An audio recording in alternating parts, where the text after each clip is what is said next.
इस बार गांव में ठंड कुछ ज्यादा ही पड़ रही थी। कई लोग तो रजाई ओढ़कर अपने घरों में दुबके थे। हवा चुभन भरी थी।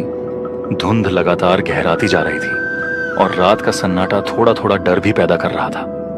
सब कुछ शांत था, पर उस खामोशी के भीतर एक अजीब सी बेचैनी तैर रही थी, मानो रात खुद कुछ कहने वाली हो। उस रात हम लोग प्रतिदिन की तरह ही दिन भर का कामकाज निपटाकर 3-4 गांव वाले चौपाल पर जमा थे। सालों से हमारी यह आदत रही है कि काम खत्म करके यहां बैठते हैं, थोड़ी देर गपशप करते हैं, तब जाकर सुकून मिलता है। अरे भाई, इस साल तो ठंड ने सच में कहर ढा दिया है।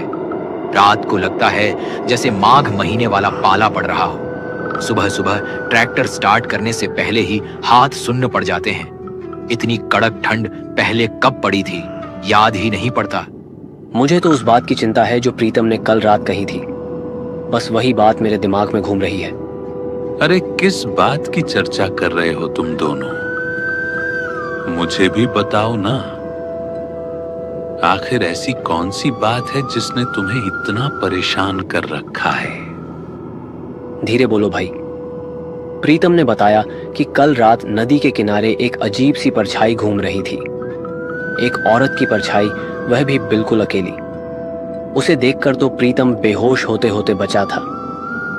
अरे भाई, ये हवा तो सच में हड्डी खंपा देने वाली चल रही है। और देखो, काफी रात भी हो गई, लेकिन अपना कहानी वाला धर्मपाल काका अभी तक आया ही नहीं। उसे तो अब तक पहुंच जाना चाहिए था। काका के बिना तो चौपाल का माहौल जमता ही नहीं। अरे देखो, शायद धर्मपाल काका आ रहे हैं। सबकी नजरें अंधेरे में टिकी थीं। धुंध इतनी घनी थी कि कुछ भी साफ दिखाई नहीं दे रहा था। तभी दूर से एक आकृति धीरे धीरे उभरती हुई दिखाई दी। करीब आने पर पता चला वह कोई और नहीं, गांव के कहानी सुनाने वाले धर्मपाल काका थे। काका बिना एक शब्द बोले चौपाल में आए और धीरे से आकर आग के बिल्कुल पास बैठ गए। अरे काका, आज आपने इतनी देर कैसे कर दी?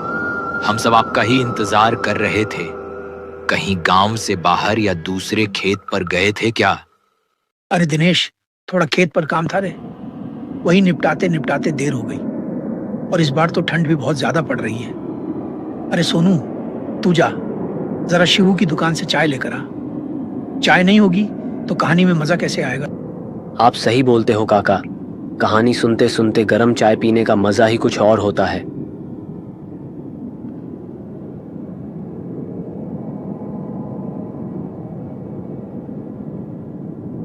और आपकी कहानियां तो एकदम सच्ची लगती हैं काका। ऐसा लगता है जैसे सब कुछ अपनी आंखों से देख रहे हों। बस कर रे जहीर, तू मेरी इतनी तारीफ मत कर। आज जो कहानी मैं तुम सबको सुनाने वाला हूँ वो कोई आम कहानी नहीं है। ये मेरी आंखों देखी सच्ची घटना है जो मेरे साथ तब घटी थी जब मैं बस 27 साल का जवान लड़का था। और सुन, ये ऐसी बात है, अगर तुम इसे अकेले सुन लोगे ना तो तुम्हारी रूह तक कांप जाएगी। अरे काका, आप अपनी कहानी सुना भी दीजिए। तो सुनो, ये उस समय की बात है जब मैं करीब 27 साल का नौजवान था। उस रात मैं एक रिश्तेदार के यहाँ दावत में गया था। सब कुछ ठीक था, बातें, लोग, रौनक भी। लेकिन जब मैं वहां से वापस लौट रहा था तब तक रात बहुत गहरी हो चुकी थी और पिछले 2-3 दिनों से लगातार बारिश हो रही थी। उस दिन भी मौसम कुछ ठीक नहीं था। बारिश का मिजाज भी बड़ा अजीब था। एक पल जैसे पूरी तरह थम जाती और अगले ही पल अचानक पूरी तेजी से जोरों से बरसने लगती। ऐसा लगता था जैसे आसमान भी कुछ कहना चाहता हो। मैं थोड़ा आगे बढ़ा तो मुझे सामने एक चाय की दुकान दिखाई दी। मैं धीरे धीरे उसकी तरफ चल पड़ा। सोचा चाय पीकर थोड़ी गर्माहट मिल जाएगी। लेकिन अजीब बात यह थी कि उस चाय की दुकान को छोड़कर इस रास्ते पर दूर तक कोई दुकान नहीं थी। आसपास कोई आदमी भी नजर नहीं आ रहा था, सिर्फ दूर दूर तक सन्नाटा। बाहर बिजली कड़क रही थी पर बारिश अब भी तेजी से गिर रही थी। इस सुनसान माहौल में मुझे भी हल्का हल्का डर लगने लगा। मैं उस सुनसान चाय दुकान में चुपचाप बैठा ही था, तभी अचानक एक बूढ़ी औरत मेरे बिल्कुल पास आकर रुक गई। वह कुछ पल तक मुझे बस घूर ही रही और फिर धीमी कांपती हुई आवाज में बोली, अरे बेटा, जरा एक बात कहूँ, थोड़ा आगे तक छोड़ देगा क्या? यह रास्ता बहुत सुनसान है, अंधेरा भी घना हो गया है, अकेले जाने से डर लग रहा है, बरसात में पैर फिसलते रहते हैं, ऊपर से मैं बूढ़ी अम्मा हूँ, पैर भी अब पहले जैसे नहीं चलते, बस थोड़ा साथ चल दे बेटा। आप किस तरफ जा रही हैं अम्मा? बेटा, मुझे पुरानी हवेली के पास जाना है बेटा। अम्मा, मैं तो चौराहा पुल जा रहा हूँ। तू किस रास्ते से होकर जा रहा है? वह पुल वाला रास्ता है क्या? हाँ अम्मा, पुल वाले रास्ते से ही जा रहा हूँ। पर आप ये क्यों पूछ रही हैं? हाँ, वह रास्ते का पुल डूब गया होगा। मैं उसी पुल से आया था तब ठीक था, शायद कल पानी में डूब गया होगा। पानी भी तो लगातार हो रहा है। एक और रास्ता भी है जिससे तू और भी जल्दी चौराहा पुल पहुंच जाएगा। बस आगे थोड़ा सा जंगल पार करना पड़ेगा। यह सुनकर मैं काफी खुश हो गया था, लेकिन एक पल के लिए तो लगा था कि पुल डूब गया है और अब घर कैसे जाऊंगा। तभी मैंने उस बूढ़ी अम्मा से कहा। फिर मैं और वह बूढ़ी औरत अपने मंजिल की ओर निकल पड़े। रास्ता पूरा सुनसान था। पहले से बारिश थोड़ी कम हो चुकी थी, लेकिन बिजली लगातार कड़क रही थी। थोड़ी दूर जाने के बाद बूढ़ी औरत बोली, बेटा, यही जंगल वाला रास्ता है। अम्मा, आपका घर और कितना दूर है? बस सामने ही है। जंगल का रास्ता पकड़कर हम आगे बढ़ते गए। हर कदम के साथ ऐसा लग रहा था जैसे अंधेरा हमें निगलता जा रहा हो। चारों तरफ घना जंगल था। पेड़ों की टहनियां हवा में ऐसे झूल रही थीं जैसे कोई परछाई हमें देख रही हो। दूर से जानवरों के चिल्लाने की आवाजें पूरे जंगल में गूंज रही थी, और वो आवाजें जितनी दूर से आती हैं उतनी ही करीब महसूस होती हैं। ऊपर से मैं एक अनजान व्यक्ति के साथ जा रहा था। उसके कदमों की आहट शांत थी, इतनी शांत कि अजीब लग रही थी। मुझे डर लग रहा था, दिल जोर जोर से धड़क रहा था, लेकिन मैं कुछ कर ही नहीं सकता था। बस आगे बढ़ना ही मेरी मजबूरी थी। अचानक बारिश और तेज हो गई। हवा के साथ साथ बारिश की बूंदें भी देह पर तीर की तरह लगने लगी। उस तेज तूफान में वो बूढ़ी औरत अचानक रुक गई और मुझे बोलने लगी, बेटा, और 2 कदम चलने के बाद मेरा घर आ जाएगा, और बारिश भी काफी तेज गिरने लगा है। तुम इतनी बारिश में आगे नहीं जा पाओगे। तुम मेरे घर आज रुक जाओ, कल सुबह निकल जाना। ठीक है माँ। बस 2 ही कदम चले होंगे कि हम उस बूढ़ी औरत के घर पहुंच गए, लेकिन मैं भी घर को देखकर हैरान हो गया था। इतने सुनसान जंगल में ये बूढ़ी औरत अकेली रहती है, मुझे विश्वास नहीं हो रहा था। वैसे अम्मा, अभी आप कहाँ से आ रही थीं?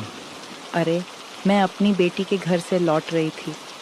मैं मन ही मन सोचने लगा, कोई बेटी अपनी माँ को इतनी रात को थोड़ी छोड़। और एक पल को लगा मैं जितनी तेज दौड़ सकता था उतनी तेज दौड़ा, जब तक कि वह भयानक जंगल पार नहीं हुआ।